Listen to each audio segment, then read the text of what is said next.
Russia continues to wage war on Ukraine's power grid in midwinter, bombing people into a dark freezer. These were overnight strikes using Iranian kamikaze drones on power lines in Kyiv. The Ukrainians fix them almost as quickly as they're destroyed.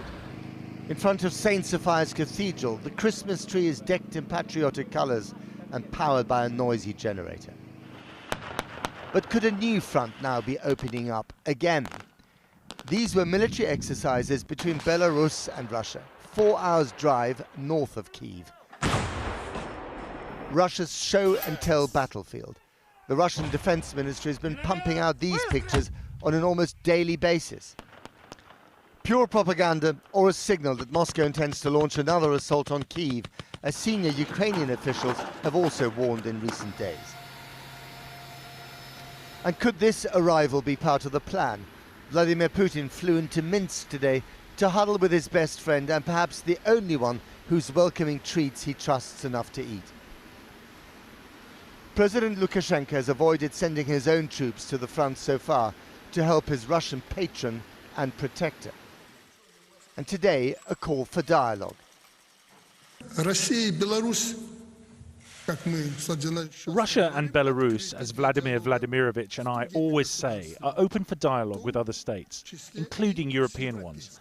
I hope that soon they will listen to the voice of reason and we will move to discuss both matters of common security and the future world order. By pure coincidence, another leader was touring the neighbouring Baltic republics today, where Britain has deployed almost 1,000 troops under the NATO flag. Mr. Sunak huddled with his Baltic colleagues and the virtual President Zelensky to double down on his commitment in weapons and words to a war that shows no sign of ending. We must be clear that any unilateral call for a ceasefire by Russia is completely meaningless in the current context. I think it would be a false call. It would be used by Russia to regroup, to reinforce their troops. And until they have withdrawn from conquered territory, there can and should be no real negotiation.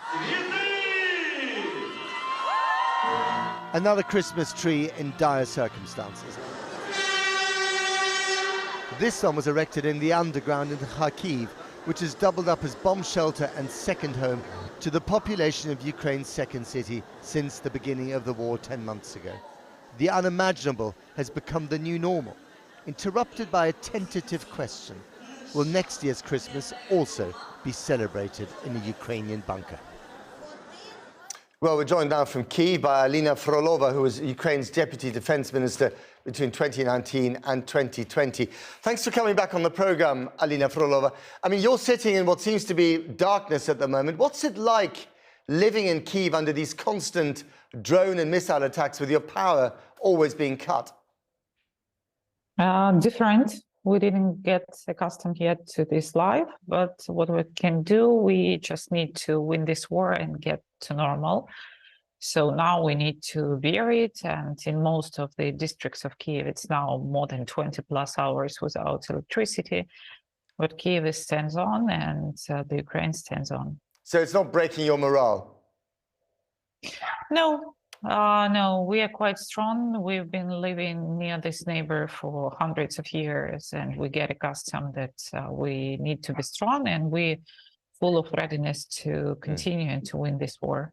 Now, what about these reports, first started in Kyiv by your colleagues, that Russia is preparing another attack from the north, with Belarus's help, perhaps, onto the capital, Kyiv? They tried it in February, they failed. What evidence is there to suggest they'll try it again?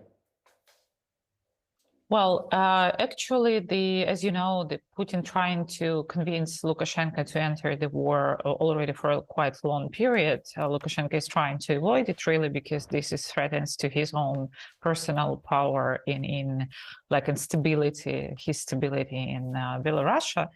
But at the same time, we see some kind of coincidence with everything what was happening like 1 year ago, when they have the similar maneuvers, they have similar preparations.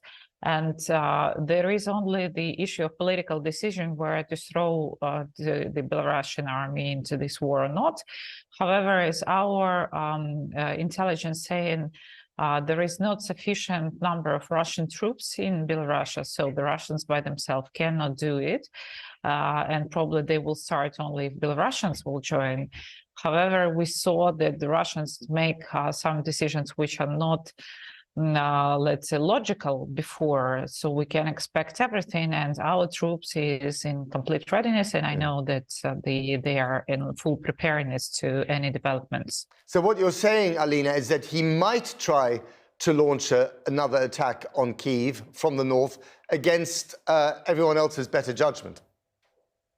Yeah, he can, because his actually his authority and his legitimacy is shaken in Russia because of losing this war completely on all the fronts, and to try to stabilize it somehow and to try to demonstrate that he still has like a decision-making point, so he can try to do it. And a lot depends, of course, of Belarusian army, but the situation with Belarus is not like a similar like with Russia, and not everyone is supporting this decision. So I believe that would be like a quite drastic decision for Belarus, because Ukrainian army is strong, and they obviously will, yes, we will lose people, but we will defeat the Kyiv, not only the Kyiv, but all the direction.